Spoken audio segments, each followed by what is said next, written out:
Եվրոպայի ամենամեծ սողանքը։ Ռուսաստանում և Չինաստանում փոթորկի ուժգնության քամիներ։ Ապրիլյան ձյուն Թուրքիայում։ Ծայրահեղ տեղումներ Ադրբեջանում։ Այս թողարկման մեջ անցյալ շաբաթվա ամենաաննորմալ կլիմայական իրադարձությունների հետ մեկտեղ մենք կքննարկենք մի երևույթ, որը աննկատ վերաշարադրում է կայունության կանոնները ամբողջ տարածաշրջանների համար և ստիպում գիտնականներին վերանայել այդ գործընթացների պատճառները։ Չինաստան։ Ապրիլի 9-ի երեկոյան ուժեղ կոնվեկտիվ փոթորիկը պատեց Չինաստանի Չժեցյան նահանգի Դայշան շրջանը, բերելով ամպրոպներ, ուժեղ անձրևներ և կարկուտ։ Քամին ոչ միայն շատ ուժեղ էր, այլև արագ ուժգնացավ։ Հույբիշանի օդերևութաբանական կայանում քամու արագությունը ընդամենը 4 րոպեում 9 բալից բարձրացավ մինչև 16 բալ։ Առավելագույն քամու պոռթկումը կազմել է 54.8 մետր վայրկյանում, որը համեմատելի է գերթայֆունի հետ։ Կարճ ժամանակում տեղացել է մինչև 50 մմ անձրև։ Ականատեսները զարմացած էին փոթորկի հանկարծակիությունից և հզորությունից։ 70-ամյա մի տղամարդ խոստովանել է, որ երբեք նման բան չի տեսել։ Մեկ այլ տեղացի բնակիչ հայտնել է, որ փոթորիկը տևել է ընդամենը մոտ 10 րոպե, բայց քամիները ավելի ուժեղ էին, քան թայֆունը։ Թուրքիա։ Ապրիլի 7-ին Օսմանիե նահանգի Քադիլի շրջանում տեղացած ուժեղ անձրևները կտրուկ բարձրացրին Սավրուն գետի և Բյուլբուլ արվակի ջրի մակարդակը։ Երկու արվակներն էլ դուրս եկան ափերից գիշերային անձրևից հետո։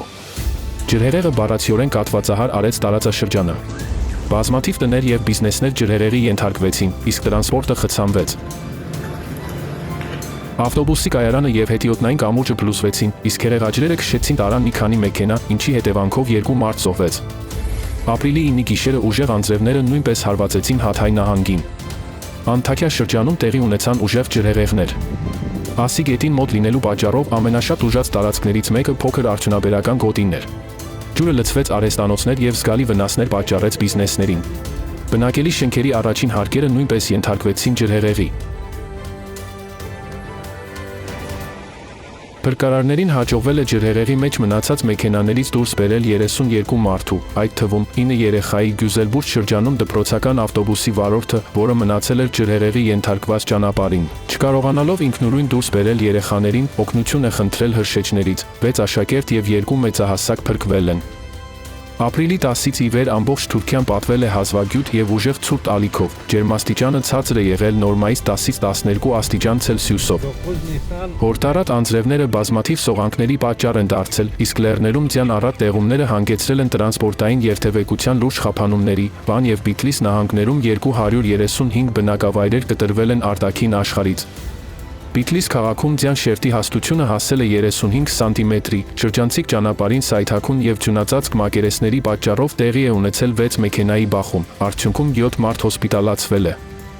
Բիթլիս նահանգի Ահլիճ շրջանի 65-ամյա բնակիչը նշել է, որ ապրիլին առաջին անգամ է այնտեղ ձյուն տեսել։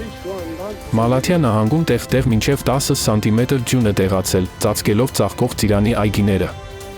Սառնամանիքի ալիքը զգալի վնաս է հասցրել պտղատու ծառերին և վաղ գարնանային մշակաբույսերին։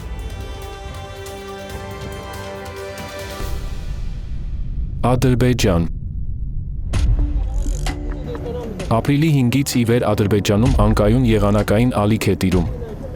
Բաքվում մեկ օրում տեղացել է մոտ 90 մմ անձրև, ինչը համարժեք է գրեթե 4 ամսվա նորմային։ Հորդառատ անձրևներին ուղեկցել են մինչև վայրկյանում 24 մետր արագությամբ ուժեղ քամիները, որոնք սրել են փոթորկի հետևանքները։ Մայրաքաղաքում և արվարձաններում փողոցներն ու բակերը ջրհեղեղի են ենթարկվել, ինչի հետևանքով 150-ից ավելի բնակիչներ ստիպված են եղել լքել իրենց տները։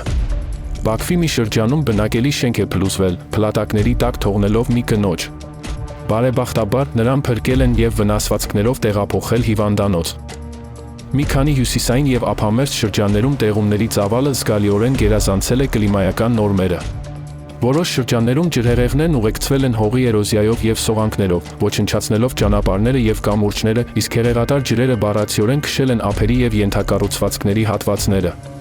Լուրջ վնասներ են հասցվել գազի և էլեկտրաէներգիայի ոլորտներին։ Գուսարսկի շրջանում սելավի հետևանքով 1 մարդ մահացել է։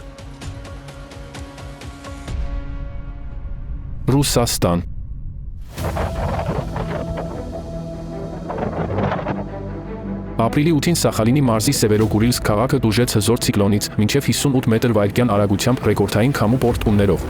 Բնակիչներին կոչ արվեց դուրս չգալ առանց անհրաժեշտության, քանի որ իրավիճակը կարող է վտանգավոր դառնալ ցանկացած պահի։ Եվ նաև երեխաներին մենակ չթողնել, քանի որ երեխան կարող էր սխալ գնահատել իր ուժերը, իսկ քամին իրական վտանգ է ներկայացնում նրա համար։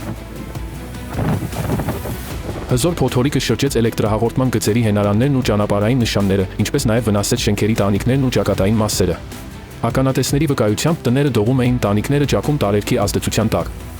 Էլեկտրահաղորդման գծերի անկման պատճառով քաղաքի մեծ մասը մնաց առանց էլեկտրաէներգիայի։ Սևերոգուրիլսկի բնակիչները դեռ չէին վերականգնվել փոթորկի հետևանքներից, երբ ապրիլի 10-ին վերադարձան մինչև 30 մետր վայրկյան արագությամբ փոթորկային քամիները, որոնք բարդացրին մաքրման աշխատանքները։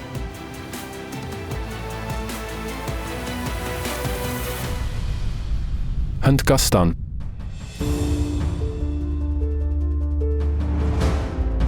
Ապրիլի 9-ին Հիմաչալ Պրադեշ նահանգի Կուլլու շրջանում հանկարծակի սողանքի պատճառով փլուզվեց մեկ բազմահարկ բնակելի շենք։ Բարեբախտաբար այդ պահին այնտեղ ոչ ոք չկար, բայց դրա տանիքը մոտակա հյուրանոցի կողմից օգտագործվում էր որպես տերաս հյուրերի համար։ Հետագա փլուզումների վտանգի պատճառով հյուրանոցից արտակարգ տարանում իրականացվեց։ Քանի որ հողը շարունակում էր տեղաշարժվել, դպրոցական շենքերը եւ մոտակա բնակելի համալիրը վտանգի տակ էին։ Նույն օրը Գառնատակա նահանգի Շիմոքա շրջանում սողանք է տեղի ունեցել Հուլիկալ Գհատ Լեռնանցքի վրայով անցնող ճանապարհին։ Բարդ լեռնային հատվածում երթևեկության անվտանգությունը բարելավելու համար հենապատի կառուցումը ընթացքի մեջ էր։ Հանկարծ հողի եւ քարերի մի զանգված փլուզվեց լանջն ի վար, թաղելով աշխատողներին։ 7 մարդ մնաց փլատակների տակ։ Նրանցից 3-ը անմիջապես մահացան։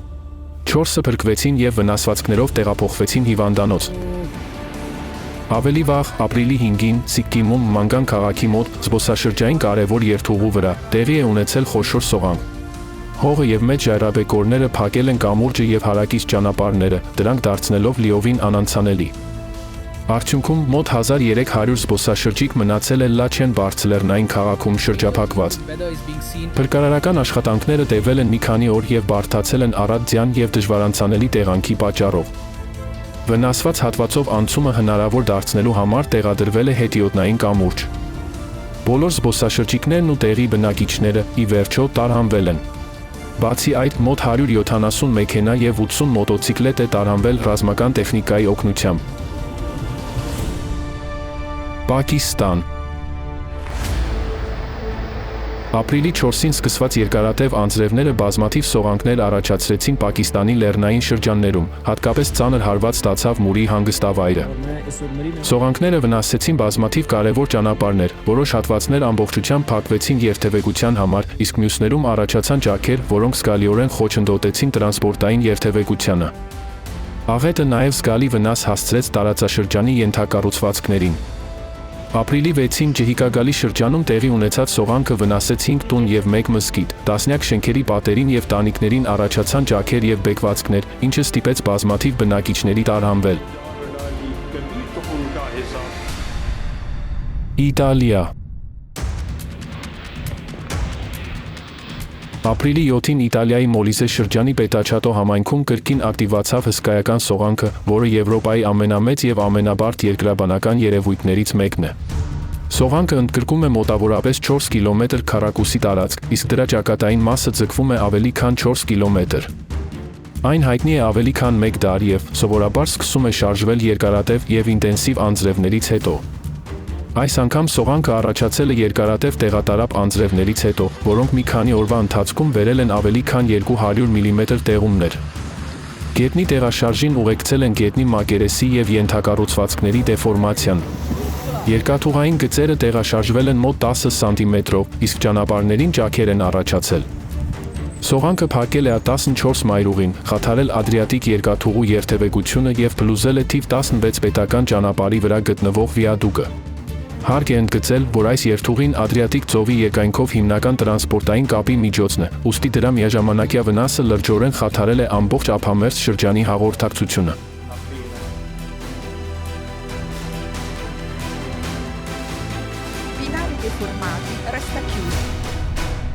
Պորտուգալիա։ Ապրիլի 7-ին Պորտուգալիայի հյուսիսում գտնվող Մոֆրեյտա գյուղին հարվածեց F1.5 դասներորդական դասի տորնադոն։ Տորնադոն տևեց 5 վայրկյանից ոչ ավել, բայց դա բավարար էր տների և օժանդակ շինությունների տանիքները քշելու համար։ Օդում թռչում էին երկաթե թերթեր, արևային վահանակների բեկորներ և տանիքի կղմինդրը։ Փոթորկի հիմնական հարվածը հասավ շագանակենիների պուրակներին, որոնք կարևոր են Վին Յայշի ամբողջ համայնքի տնտեսության համար։ Տարերկը չխնայեց նաև դարավոր ծառերը։ Որոշ ծառեր արմատախիլ եղան, իսկ մյուսների բոլոր ճյուղերն ամբողջովին կոտրված էին։ Ըստ իշխանությունների, վնասը կազմել է 130,000-ից 150,000 եվրո։ Հարկ է նշել, որ տեղի բնակիչները չէին նախազգուշացվել տորնադոյի մասին։ Կանխատեսումները խոսում էին միայն անձրևի, քամու և ամպրոպի մասին։ Փոթորիկը խիստ վախեցրեց բնակիչներին, քանի որ նրանք երբեք նման երևույթի չէին հանդիպել։